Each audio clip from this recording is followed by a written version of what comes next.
Jim shares some stories about the Mid-South ring announcer Reeser Bowden and commentator Boyd Pierce, please.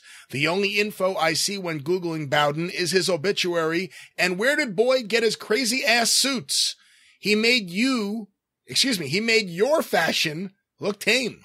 Oh, God. Well, I don't know very much about Reeser Bowden, except that he was a staff announcer at Channel 3 in Shreveport, where they taped, originally they'd done a studio show from Shreveport, I believe, they did a studio show back in the McGurk days back in Tulsa, right? And then Watts had it moved to Shreveport. At KTBS, actually, I think. Yes, because he didn't want to be underneath Leroy McGurk, so he could do some shit to spruce the place up and steal it. Anyway, but in Shreveport, Channel 3 provided the cameras and the taping services, and Reeser Bowden was a staff announcer, staff person there that would do the local promos and kind of be the ring announcer.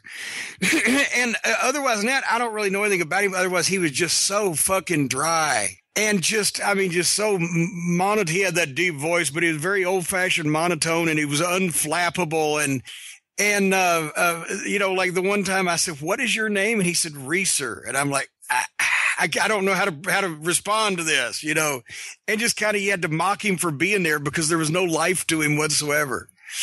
And then he kind of got moved out of the way for Jim Ross, who had a better understanding of how to sell live event tickets and do a live event promo and et cetera, about later on in the 80s. Boyd Pierce. Oh my God. Boyd had been there longer than any of us. Boyd went back to the probably in the 40s as a fan, and the 50s as far as being around wrestling offices out of Dallas and all over Texas. He spent years going to Houston every week. He did the programs. Boyd always gave me the impression, I've heard the story, that he was kind of a well-off guy, but he did a lot of the programs, and he collected programs, and he did a lot of ring announcing, did just favors for offices for years and years. And he became a kind of a local television celebrity in like Texas, Oklahoma, and, parts of Arkansas and Louisiana. And so he was the first host of Mid-South Wrestling. And then as Watts wanted it, because Boyd was a great talent in his own way, but he was like one of those morning farm report DJs that were so witty and could go to the Future Farmer Convention or the tractor show and speak extemporaneously and have the room in stitches. And everybody loved him and what a character he was and what a talent he was.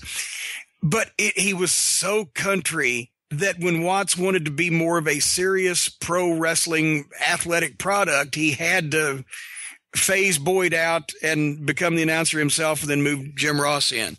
And Boyd was a great guy, and he was funny as fuck and had a huge wrestling memorabilia collection that I've actually been lucky enough to obtain a number of the pieces from.